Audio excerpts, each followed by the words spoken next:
Ladies and gentlemen, welcome again to the analysis of YOLENO TV. I hope you're well from wherever you watch this channel.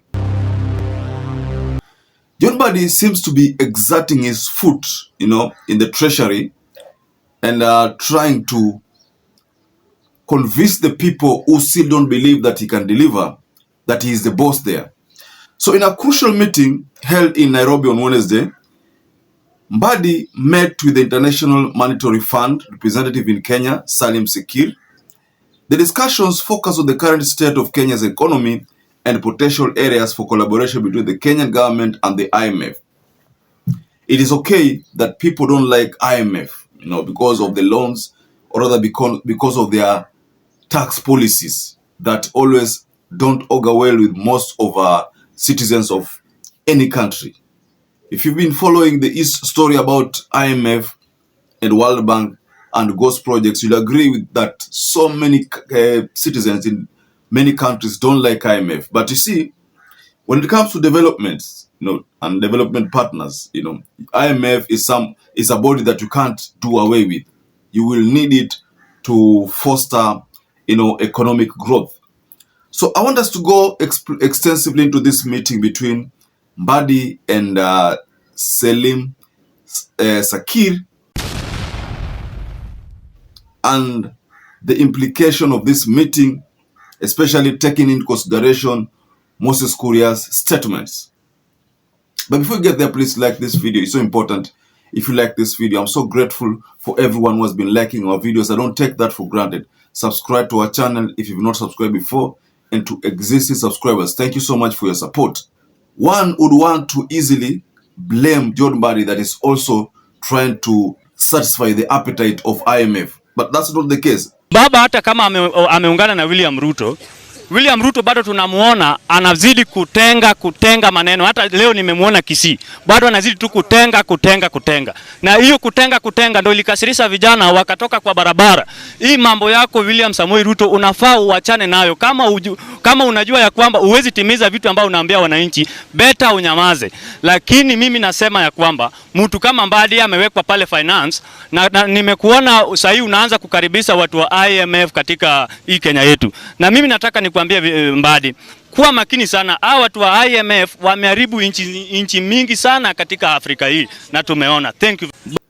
Mbadi must work with IMF. That's why you find that Moses Kuria said something in the video we shared. If you are very keen listening to the advice that Moses Kuria gave Mbadi, he told Mbadi that if IMF doesn't come by end of this month, then Mbadi will need miracles to survive, because of the bills, because of the expenditure of the country, and because of so many things and the corruption factor.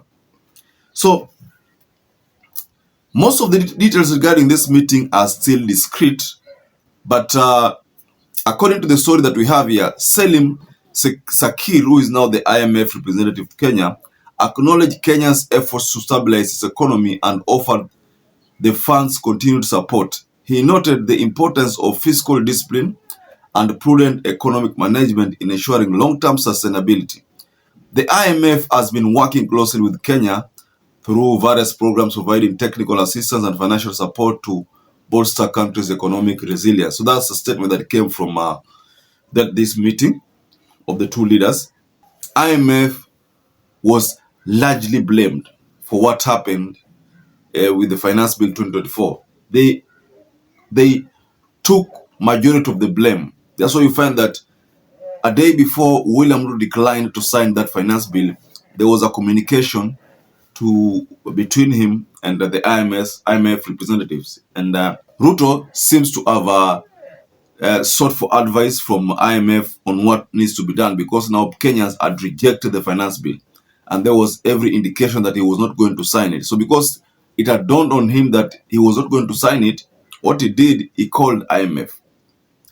And what we saw later on is that after him declining to sign that finance bill that was automatically going to make it a finance act, what happened is that the IMF came by and offered apology. So one would wonder, why would a body like IMF apologize to Kenyans? For what reason? It seems the IMF had realized that they are the ones who are to blame for pushing Kenya so hard to make Kenya, to make the president, be anxious or be only fixated in more taxes. You see, if you look at the William Ruto of before the Gen Z's movement, that the kind of William Ruto that we had was one that didn't care at all, one that was only focused on taxes. It's a bit different from now. That's why I give credit to the youths who demonstrated, the Gen Zs who demonstrated. I give credit, despite the fact that most of the things they championed for were not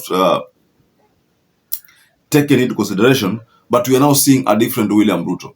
It's a big shift from the Ruto that we had before the Gen Z's protest, because the Ruto that we had didn't care, flew whenever he wished to, whenever he wanted, spent money whenever he wanted on expenditure for travel, also did not care about court rulings. But the one that we have right now, I think we can say is a different kind of William Ruto. I don't know, but that's just my opinion. But you can have your own opinion and share it below in the comment section. But I think from the Gen Z's movement and how the effect of the Gen Z's, I've realized that William Ruto has changed. He has really changed. And especially when you look at the way he handled things right now, it's not like previously. The opulence that we used to see from him, his ministers, seems to have gone, In fact, the politics in churches are no more, And this is one of the demands that Gen Z wanted. And this is being delivered. Now we are seeing some kind of level of unity and some regional balancing is starting to be seen. And if he fires all the 52 PSs and decides to bring on board another face of Kenya, that will be okay. We don't like him. People don't like him. But at least right now, he at least is trying to conform with the Gen Z's demand. So the fact that John Mbadi has met Salim Sekir, the IMF representative in Kenya,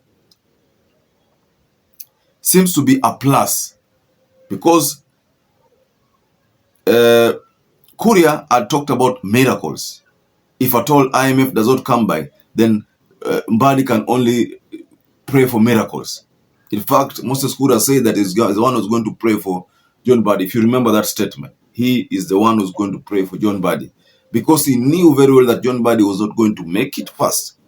He knew that John Mbadi and IMF, maybe they were not going to be on the same page, because his policy is a bit different from from Professor Njuguna Ndung'u's policy.